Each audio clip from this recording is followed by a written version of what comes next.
Hello दोस्तों और उनकी दोस्तानियों, स्वागत तो कर लो हमारा।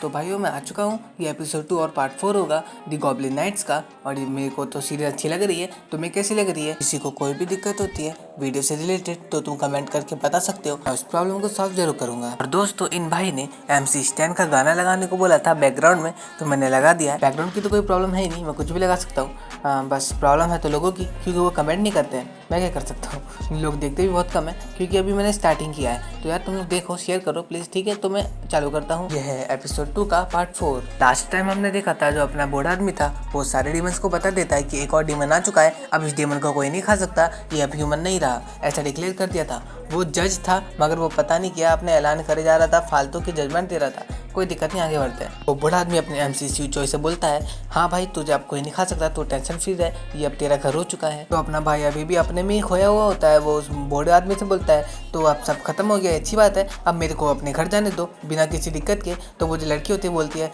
अरे तू अभी से हमेशा से इतना स्लो था क्या? तू अब एक डीमन है, तू एक ह्यूमन वर्ल्ड में नहीं रह सकता। तेरे को ये बात समझ में आ जानी चाहिए। कल मैं तेरे को बता देती हूँ, अब तो एक डीमन है तो तू ह्यूमन वर्ल्ड में नहीं रह सकता। इसकी वजह ये है कि कोई भी डीमन जब तक वो 500 साल का ना हो वो ह्यूमन वर्ल्ड में नहीं जा सकता, क्योंकि उसके पास इतनी ताकत नहीं होती अपनी आइडेंटिटी को छुपाने के लिए ह्यूमन वर्ल्ड के बीचों में, क्योंकि ह्यूमंस वहाँ पर होते हैं। तेरे को इच्छा करेगी उन ह्यूमंस को खाने की, क्योंकि अब तू एक ह्यूमन नहीं रहा। अपना MC ये बात सुनता है तो एकदम घबरा जाता है। वो बोलता है, अरे मैं उस टाइप का बंदा नहीं हूँ, मैं किसी भी टाइप की प्रॉब्लम नहीं खड़ी करता, मैंने आज तक किसी को एक मारा भी नहीं है, मैं बहुत ज़्यादा अच्छा बच्चा हूँ, मुझे जाने दो यार प्लीज़, मैं कुछ भी प्रॉब्लम खड़ी नहीं करूँगा तुम्हारे लिए। तो वो बूढ़ा आदमी बोलता है, बच्चे मुझे लगता है तेरे को किसी बात का अंदाजा नहीं है कि तू अभी किस सिचुएशन में है।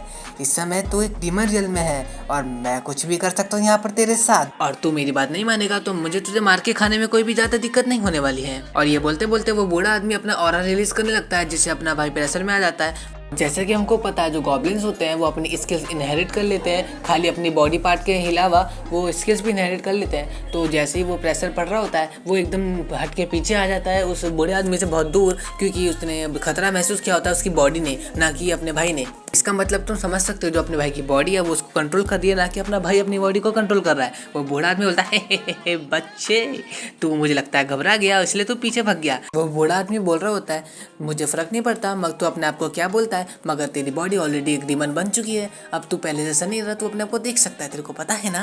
तो अपना स्यूचोई भाई अपना सोच रहा होता है, मुझे पता नहीं, मुझे लगा मैं बस मर गया और मैं तुरंत पीछे आ गया, ये मैं खुद नहीं था, ये मेरा शरीर था। बूढ़ा भाई हमारे स्यूचोई से बोल रहा होता है, गॉब्लिन हमेशा से ही बहुत ज़्यादा ताकतवर स्पीशीज रहे हैं, वो लोग अपनी स्किल्स इनहेरिट भी कर लेते हैं, जिससे उनकी आगे की जनरेशन पिछली जनरेशन से हमेशा ज़्यादा ताकतवर रहती है, इसलिए गॉब्लिन बहुत ज़्यादा ताकतवर है। और तू बच्चे तू अभी अभी जगा हुआ है, इसलिए तेरे में इतनी ताकत नहीं है, मगर तू अभी भी एक नॉर्मल ह्यूमन बीइंग से 10 गुना ज़्यादा ताकतवर है। और जो अपना बूढ़ा आदमी होता है वो अपने MC से बोल रहा होता है, उससे बता रहा होता है कि एक जो नॉर्मल इंसान होता है वो कभी भी डीमन के सामने खड़ा नहीं हो सकता, उसके पास इतनी भी ताकत नहीं होती है, वो अंदर बाहर से हर तरीके से खत्म हो जाता है जब भी एक इंसान एक डीमन को देखता है।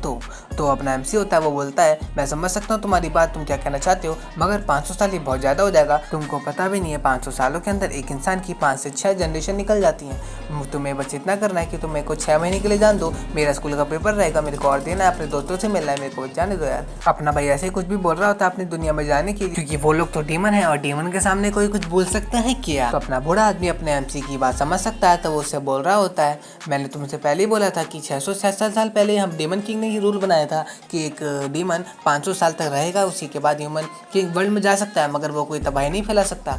तुम्हें पता होना चाहिए कि उस डीमन किंग से पहले वो जो अपना पुराना डीमन किंग था वो ह्यूमंस के ऊपर बहुत ज़्यादा शक्ति रखता था, वहाँ डीमन जाते थे, ह्यूमंस को खाते थे, ह्यूमंस को डराते थे। पहले के डीमन ह्यूमन वर्ल्ड में जाते थे और कहीं भी गेड़ियाँ मारते थे, ह्यूमंस को डराते थे, कोई कुछ नहीं कहता था। इस बार के डीमन किंग ने तो हमको कैद करके रखा है इस डीमन रियल्म के अंदर, नहीं तो हम आज भी जाते ह्यूमन वर्ल्ड के अंदर और हमारा खौफ बनाते।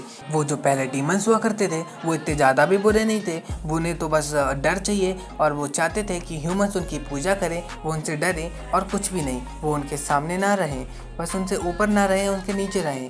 डीमन बोलते थे वो डीमन उनके सामने बहुत ज़्यादा काइंड रहा करते थे, कि अगर वो उनका पूजा करेंगे, उनसे डरेंगे, बस डीमंस को कुछ भी नहीं चाहिए, उन ह्यूमंस को नीचे रखना चाहते हैं। उसके बाद दोबारा से जब फेस्टिवल हुआ तो एक न्यू किंग बना और उसने फिर से लॉ चेंज किया अपने डीमन किंग के खून से, और उसने ये बता दिया कि कोई भी डीमन ह्यूमन वर्ल्ड में नहीं जाएगा, ह्यूमंस को नहीं दिखाएगा कि वो एग्जिस्ट भी करता है, और किसी भी ह्यूमंस को नहीं खाएगा, किसी को परेशान नहीं करेगा। वो डीमन किंग बहुत ज़्यादा अच्छा था, वो ह्यूमंस और डीमन के बीच में रिलेशनशिप बनाना चाहता था। तो डीमंस ने उस डीमन किंग का ऑर्डर सुन के सारे ह्यूमंस के दिमाग से अपने आप को निकाल दिया, अपनी एग्जिस्टेंस को खाली कर दिया, और फिर जो ह्यूमंस थे हमको एक तिनके की तरह समझने लग गए। तो उतना बड़ा अपमान देख के सारे डीमंस इंतजार कर रहे हैं कब 666 साल पूरे हों, दोबारा से वो पुराना डीमन किंग अपने गद्दी से उतरे और फिर दोबारा नया डीमन किंग आए, अपना लॉ लाए। वो बूढ़ा भाई अपने एमसी को बता रहा होता है जब नया डीमन किंग आएगा जो तुम नहीं होगे, तो उसमें जैसे ही सूरज ढलेगा ह्यूमन वर्ल्ड का, तो वो रात होगी उन डीमंस की जो बरसों से ह्यूमंस को खाना चाहते हैं, उनको ख़त्म करना चाहते हैं। वो दिन है आज से ठीक 6 मंथ बाद, और तुम 6 महीने की बोल रहे हो तुम्हें ह्यूमन वर्ल्ड में जाना है, तुम्हें यहीं पर रह के प्रैक्टिस करनी पड़ेगी, तुम्हें स्ट्रांग बनना पड़ेगा। उस बूढ़े की बात सुन के अपना एमसी शॉक हो जाता है, और अपना एमसी अपने अंदर थोड़ी सी जोश लाता है और उस बूढ़े आदमी से बोलता है कैसे मुझे बताओ कि मैं अपनी टेक्निक्स को मास्टर कर पाऊंगा, मैं अपनी ताकत को बढ़ा पाऊंगा, मुझे स्ट्रांग बनना है, मैं ह्यूमन वर्ल्ड के लिए लड़ूंगा, मैं जीतूंगा इन डीमन से, उस फेस्टिवल में जीतूंगा और मैं बनूंगा नया डीमन किंग और मैं लाऊंगा लॉ, मुझे बनना है ताकतवर, मुझे बताओ। वो बूढ़ा आदमी अपनी दाढ़ी को खींचते हुए बोल रहा होता है अपने एमसी को देखकर, इसका चेहरा देखो, अचानक से सारा डर खत्म हो चुका है। ये 17 साल का बच्चा जिसको कुछ भी नहीं पता है, बदलाव लाना चाहता है डीमन रियल में, इसने तो अभी तक डीमंस की असली ताकत भी नहीं देखी है। ये सब जो बातें होती हैं वो अपना बूढ़ा आदमी अपने दिमाग में सोच रहा होता है अपने एमसी को देखकर, और उसी टाइम अपना एमसी भी अपने दिमाग में सोच रहा होता है अपने ह्यूमन वर्ल्ड को लेकर। अपना एमसी बोल रहा होता है मुझे मेक श्योर करना पड़ेगा मैं इतना ज़्यादा ताकतवर हो जाऊँ कि कोई डीमन इन ह्यूमंस को छू भी ना पाए, अपने दोस्त के लिए, अपनी माँ के लिए, अपने जानने वालों के लिए। अपना एमसी घबराया हुआ होता है और सोच रहा होता है मुझे पता नहीं है कि क्या आने वाला ह्यूमन वर्ल्ड पे, अगर सारे डीमन आ जाएंगे वापस से तो बहुत ज़्यादा खतरा होने वाला है। मेरे को इतना तो नहीं पता मगर क्या होगा, मगर मुझे इतना जरूर पता है कि सब लोग बहुत ज़्यादा खतरे में हो जाएंगे, मुझे कुछ करना पड़ेगा। अपना एमसी ये सब सोच रहा होता है, अपना बूढ़ा एमसी को देख के सोच रहा होता है और बोल रहा होता है बच्चे मैं तेरे को ये तो नहीं बता सकता कि तू जीतेगा ही जीतेगा, मैं गारंटी नहीं ले सकता इस बात की, मगर जो तेरे अंदर गॉब्लिन का ब्लड बह रहा है वो बहुत ज़्यादा ताकतवर है। अगर मैं कंपेयर करता हूँ उन प्योर गॉब्लिन ब्लड से तो उसके मुकाबले तू कमज़ोर है, मगर तू इतना ज़्यादा कमज़ोर भी नहीं है। अगर तू अपनी आधी ताकत भी यूज़ करना सीख जाएगा तो कोई भी डीमन तेरे बिलोंग्स से, जो भी तेरे ह्यूमंस तेरे से बिलोंग करते हैं, उनको कोई भी खतरा नहीं पहुंचा पाएंगे, ये मेरा वादा तो ले सकता है। और अगर तू इस फेस्टिवल में जीत जाता है, फर्स्ट आता है, तो ये कोई इम्पॉसिबल बात नहीं होने वाली है कि तू अपना लॉ बना सकता है खुद का, तू डीमन किंग बन जाएगा अगला। उस समय वो बूढ़ा आदमी अपने एमसी से ये सब बोल रहा होता है, तभी वो लड़की होती है जो पीछे उन लोगों की बात सुन रही होती है।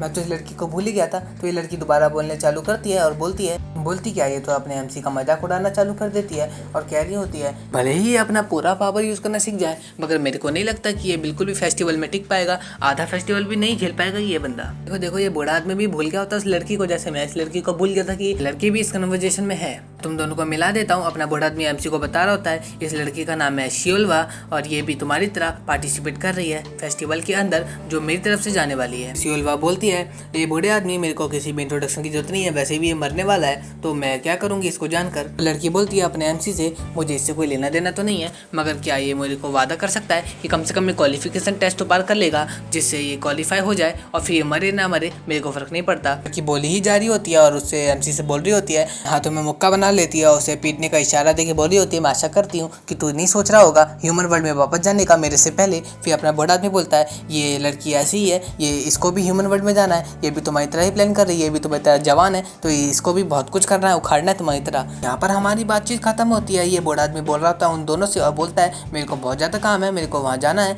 तो अपना एमसी होता है वो बोल रहा होता है भाई तुम मुझसे ये मत कहना, मुझे 6 महीने इंतजार करना ही पड़ेगा ह्यूमन वर्ल्ड में जाने के लिए। अरे यार मेरे को जाने दो यार। ये बात अपना एमसी उस बूढ़े आदमी से बोल रहा होता है। तो इस बीच में उस बूढ़े आदमी और इस लड़की की बात हमको बताई जा रही होती है। वो लड़की बोली होती है क्या मेरे को इस लड़के का टेस्ट लेना पड़ेगा, मैं तो 500 साल पुरानी डीमन से भी ज़्यादा खतरनाक हूँ, मैं बहुत ज़्यादा ताकतवर हूँ। तो बूढ़ा आदमी बोलता है हाँ मेरे को पता है यार तू बहुत ज़्यादा ताकतवर है, इसलिए मैंने किसी भी डीमन को नहीं भेजा, मैंने खुद से तेरे को चेक किया है कि तू बहुत ज़्यादा ताकतवर है। मगर अगर मैं बोलूँ कि तेरे को खाली पावर नहीं बढ़ानी है, तेरे को खुद में कंट्रोल भी चाहिए, तो ह्यूमन वर्ल्ड में कैसे रह पाएगी। तो ऐसे सब बोल रहा होता है वो बूढ़ा आदमी। तभी वो लड़की बोलती है हाँ मैं तेरी बात समझ सकती हूँ बूढ़े आदमी, चाहूँगी कि तू मेरे को कोई और रीज़न बताए मेरे से बचने का अगली बार जाने के लिए। अभी तो इस लड़के को मेरी तरफ फेंक रहा है, अभी मैं इसको देख लेती हूँ और तू जा रहा है। एग्जैक्टली यहाँ पर हो क्या रहा होता है, जो अपना बूढ़ा आदमी होता है उस लड़के से बोलता है कि तू सीयू चोई जो अपना MC है इसके साथ तू लड़ाई कर, इसको देख कि कैसा है, ये अच्छा है कि नहीं। और फिर वो अपना उसे जाना होता है अपने बूढ़े आदमी को, तो उसके उन दोनों को बोलता है तुम दोनों देखो अपना, और तुम्हें जल्दी जल्दी देखना पड़ेगा, तुम्हें लड़ना है और तुम्हें ताकतवर बनना है। मैं तुझे 1 मंथ देता हूँ, तुझे इसकी सारी ताकत तुझे जगानी है इस आधी गॉब्लिन की। 1 महीने के अंदर अगर तुम दोनों इतने ताकतवर हो जाते हो और मेरी जजमेंट पास कर लेते हो तो मैं तुम दोनों को इजाज़त दे दूंगा ह्यूमन वर्ल्ड में जाने की। लड़की चिल्ला के बोलती है अपने बूढ़े आदमी को, हे बूढ़े आदमी तू क्या सीरियस है? मैं इस लड़के को कैसे सिखा सकती हूँ 1 महीने के अंदर, वो भी इसको सब कुछ। ये तो एक छोटा सा बच्चा जो अभी अभी पैदा हुआ है, मैं कैसे सिखा सकती हूँ? बहुत चिल्ला के गुस्से में बोल रही होती है। तो अपना बूढ़ा आदमी बोलता है, हे लड़की मैंने सोचा नहीं था तू ऐसे बात करेगी अपने से बूढ़ों से। अगर तू ऐसी करती और बोलते तू इसे नहीं सिखा सकती तो 1 मंथ हो या 6 मंथ मैं तुम लोगों को अभी नहीं जाने दूंगा, फिर मैं तुम्हें 6 महीने बाद ही जाने दूंगा। तो अभी मैं चलता हूँ, तुम लोग अपना देखो, मुझे फर्क नहीं पड़ता तुम लोग क्या करते हो, तुम लोग जो भी करते हो अच्छे करना। मैं कह रहा हूँ तुम्हें देख रहा हूँ, मेरी आंखें तुम्हारे पे जरूर रहेंगी। बूढ़ा आदमी अपना दोबारा से टेलीपोर्टेशन का कोड निकालता है और उन दोनों से बोल रहा होता है तुम अभी तुम्हारे ऊपर है, तुम लोग देखो, तुम्हें ताकतवर बनना पड़ेगा। तो मैं चलता हूँ। इस ककून में अपना MC आया होता है, उसी ककून में अपना बूढ़ा आदमी फिर धीरे धीरे गायब होने लगता है और एकदम डिसअपेयर हो जाता है वहाँ से। और एक फ्लैश सा दिखाया जा रहा होता है, वो तुरंत डिसअपेयर हो जाता है, वहाँ से वो चले जाता है। फिर वो लड़की और लड़का वहाँ दोनों अकेले बचे रहते हैं। कोई गलत मत सोचना है, अपना MC और ये लड़की होती है। उस लड़की का काम होता है अपने MC को और ज़्यादा ताकतें दिखाना, सिखाना, उसे अपनी एनर्जी पे कंट्रोल करना, क्योंकि अपना MC अभी नया नया डीमन बना है तो उसको ये पता नहीं होता अपनी एनर्जी कैसे कंट्रोल करे। फिर उसे अपने MC को महसूस होता है कि कुछ तो गड़बड़ है, और फिर जो बड़ा मुँह होता है वो तुरंत उड़ जाता है, क्योंकि वो तो बस बेहोश हुआ होता है, अभी मरा नहीं होता अपने MC के एक अटैक से।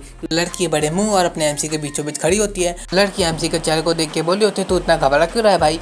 बड़ा मुंह होता है वो लड़की के पीछे होता है, बोलता है यू लिटिल फॉक्स डीमन, वो लड़का मेरा है, मुझे उसे खाना है, तू मुझे खाने दे, तू यहाँ से निकल जा। अपना MC तो घबराई गया होता है, वो बोल रहा होता है वो जज कहाँ पर है, वो बूढ़ा आदमी कहाँ पर है, क्या अभी तक लड़ाई खत्म नहीं हुई है? तो इसी के साथ हमको पता चलता है वो जो लड़की है वो फॉक्स डीमन है, मतलब वो 9 टेल फॉक्स है। तुमने नारुतो देखी है तो तुमने देखा होगा 9 टेल फॉक्स को, अपना कुरामा भाई। यहाँ पर एक लड़की है या लड़का नहीं है। लड़की उस बड़े मुंह से बोलती है, अरे अरे मुझे पता है तू कितना ज़्यादा ख़राब है, इसीलिए तेरी बहुत ज़्यादा ही रेपुटेशन ख़राब हो रखी है, तू लोगों से ऐसे बात करता है, मैं सब जानती हूँ, तू मेरे से जीत सकता है क्या? आजा तू बड़े मुंह के। उसकी बात सुन के अपने बड़े मुंह को बहुत ज़्यादा ही गुस्सा आ जाता है और वो बोलता है, अरे तू छोटी सी छुछुंदर, मैं तेरे को मार के रहूँगा, तू क्या कर लेगी मेरा? और फिर अपना हाथ बढ़ा देता है अपनी फॉक्स डीमन के पास। वहाँ पर अपना MC बहुत ज़्यादा ही चौंक जाता है, हैरान हो जाता है। और हमारा कोई नैरेटर होता है वो बोल रहा होता है इतना ज़्यादा डिफरेंस नहीं होता है यहाँ पर अपने ह्यूमन रेस के अंदर, सारे ह्यूमन स्पीसीज़ के अंदर, मगर जो डीमंस होते हैं उनकी स्पीसीज़ में, हर स्पीसीज़ के अंदर अलग ब्लड लाइन होती है, अलग ताकत होती है हर स्पीसीज़ के हिसाब से।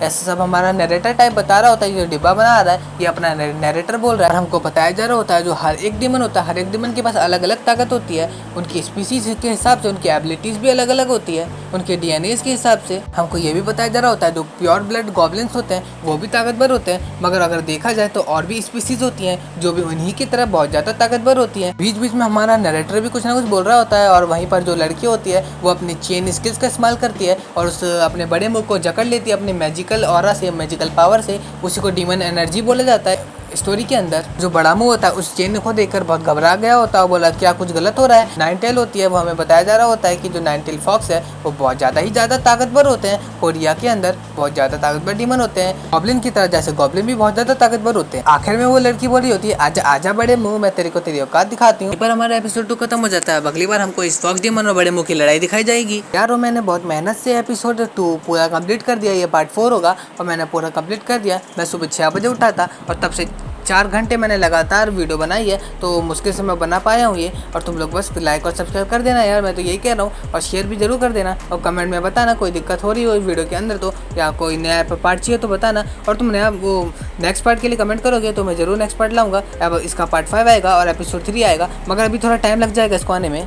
जैसे कि मैंने बताया था मेरा अभी टेस्ट पैच चल रहे हैं, एंट्रेंस एग्जाम होगा मेरा पॉलिटेक्निक में, तो मेरे को उसकी पढ़ाई करनी है, इसलिए मेरे को टाइम लग जाएगा। अगला वीडियो मेरा 1 या 2 हफ्ते बाद ही आएगा, ऐसा शायद मैं ट्राई करूँगा उससे पहले भी आ जाए, मगर मैं ट्राई करूँगा कि जल्दी आए। और देखते हैं फिर तुम लोग जितना ज़्यादा कमेंट करोगे उतना ज़्यादा जल्दी मैं ले आऊँगा। और तुम लोग भी समझा करो और लाइक सब्सक्राइब जरूर कर देना, मैं बहुत बार बोल चुका हूँ, ये तुम्हारी ड्यूटी है ही। तो ठीक है, फिर मिलते हैं अगली वीडियो में, तब तक के लिए खुद जियो और जीने दो। Bye bye.